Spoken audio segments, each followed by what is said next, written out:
Y vamos a arrancar con un tema que preocupa y tiene que ver con el precio del dólar, el pedido de un préstamo al FMI y la situación económica de la Argentina, y no puntualmente del precio diario del dólar. Estamos con Federico Ficela, economista. ¿Cómo estás? Buenas noches. ¿Qué tal, Florencia? Un gusto estar acá. Bueno, yo decía no hablar del precio puntual, 23, 24, lo que suba, baje, porque esta semana va a ser probablemente otra vez de idas y vueltas. Pero en general la pregunta sería, ¿cómo está la economía? Porque yo no soy economista, no soy experta en economista, y en estas últimas semanas he escuchado a muchos que dicen, esto es un problema político, de confiabilidad. Un dólar a 24 es un tema político. Que Argentina tenga que salir a pedir de la noche a la madrugada un préstamo, ¿es un tema de confiabilidad política, de gobernabilidad, o hay un problema económico serio? Bueno, primero te aclaro, yo me especializo más en finanzas. Digo, estoy como ahí en el medio, pero bueno, es un problema. Creo que todos tienen una parte de la razón en los fundamentos que vos diste recién. Creo que lo que mostró es que la economía es más vulnerable, fundamentalmente a lo que pueda venir del exterior en cuanto a la política que tenga el emisor del dólar, que es Estados Unidos.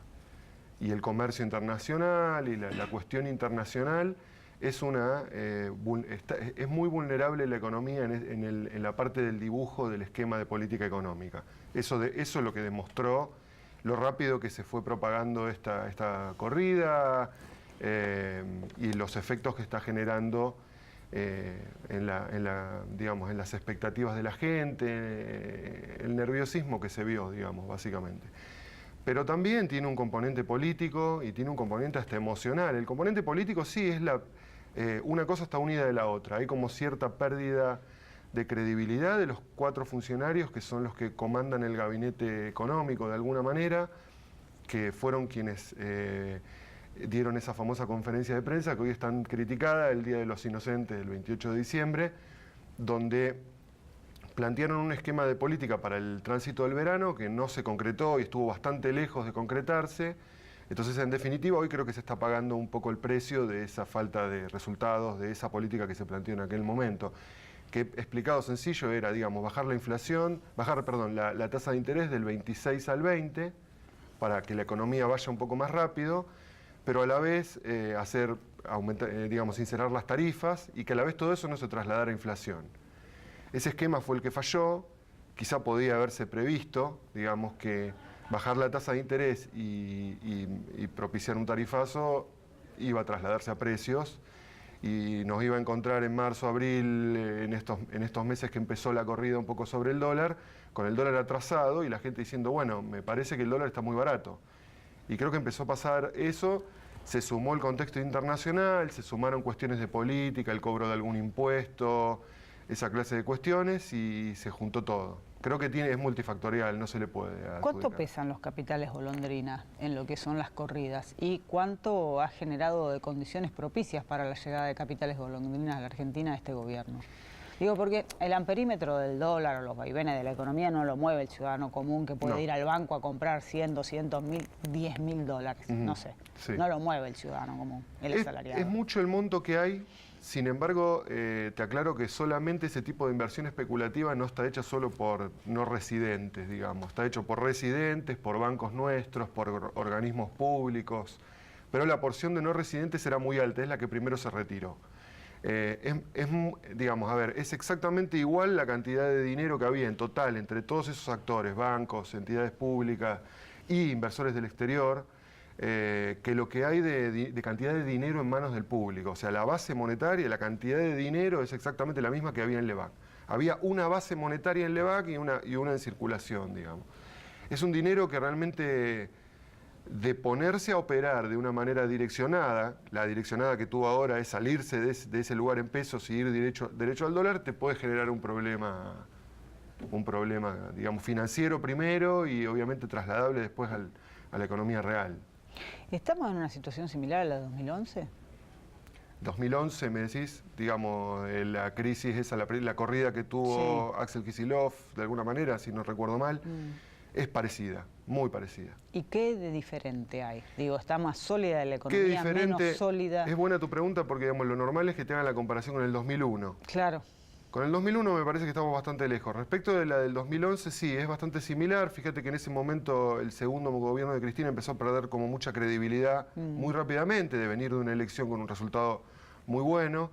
Y los orígenes eran bastante parecidos. El dólar estaba muy barato, muy atrasado, había como una contención artificial del dólar por parte de esa administración.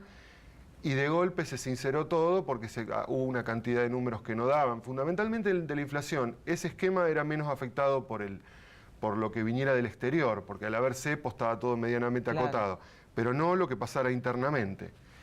Hoy es al revés, pero digamos los caminos son bastante similares. O sea, en definitiva, en la previa el dólar se lo veía demasiado barato para lo que había sido la inflación. Ese dólar que teníamos sobre enero-febrero era un dólar para una inflación del 15 como hubiera planteado el gobierno.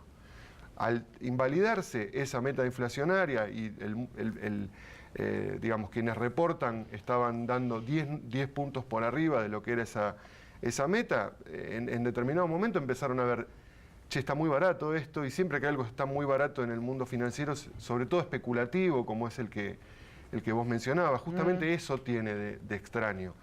El inversor especulativo se mueve a una velocidad que es la que estamos viviendo en este momento. Uno dice, si hace 2 meses... Que Argentina evidentemente no controla.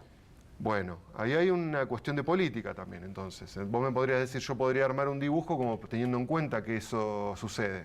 Sí.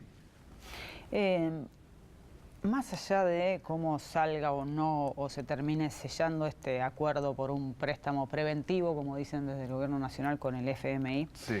La pregunta es, estamos endeudados otra vez, Sí. en dólares con distintos organismos, y eso va a haber que pagarlo. ¿Y qué papel juegan en esto los evasores?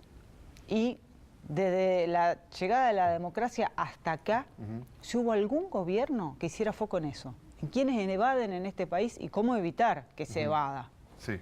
No, realmente no. Pobrísimo. Creo que es el ambiente más pobre en cuanto a la discusión de economía. Te lo pongo en un ejemplo sencillo que es lo que estamos discutiendo en este momento. El déficit fiscal. El famoso déficit, el déficit total, Claro. si querés, el déficit que nos lleva después a financiarnos con el exterior en general. El déficit es ingresos menos egresos. Cuando vos escuchás hablar a funcionarios, analistas, a quien sea, se centra exclusivamente en la cuestión del gasto. Y cuando hacen foco en el gasto, hacen foco en una especie de sistema jubilatorio que no podría sustentarse. ¿Qué hacemos con los viejos, digamos? ¿Qué hacemos? Sí, sí, el ¿Los gasto tiramos a un social, tacho? el gasto de Bueno, jubilación. ahí es donde empieza una discusión. Y la palabra gasto, ¿no? Exacto. Digo. Lo que vos haces al poner el foco en la otra parte de la cuenta, en la de los ingresos, es ir al punto que no se viene tocando hace más de 20 años, que es lo que vos decís. Che, pero la parte de ingresos, ¿no le faltan algunos ingresos porque algunos actores del esquema político no ingresan lo que corresponde?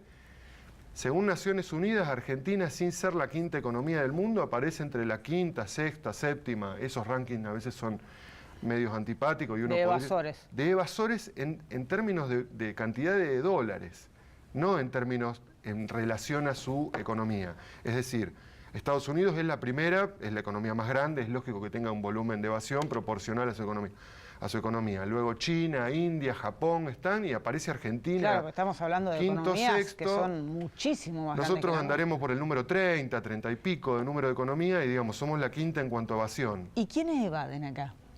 Bueno, en general, digamos, la evasión, el grueso es impuesto a las ganancias, es un impuesto que debiera ser el principal, por eso es el que acumula fuertemente evasión. Y las empresas multinacionales, a veces aplicando esquemas de lo que se denominan precios de transferencia. ¿Qué precios consideran ellos que se transfieren determinados artículos dentro de la propia compañía?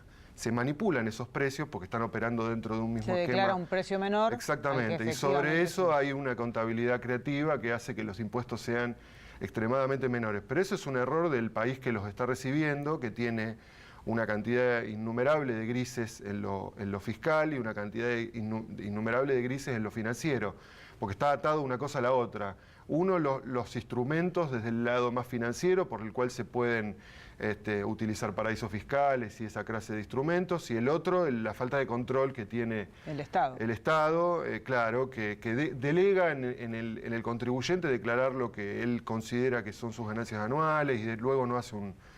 Y a la vez el sistema tributario es un parche arriba de otro parche, arriba de otro parche, a lo que propicia justamente esa elevación. Termina dando espacio a que, como nunca se hizo una reforma integral, en términos impositivos, lo que hay es una ley que está con 40 parches y eso ayuda a que el que quiere evadir utilice todos esos grises para hacerlo.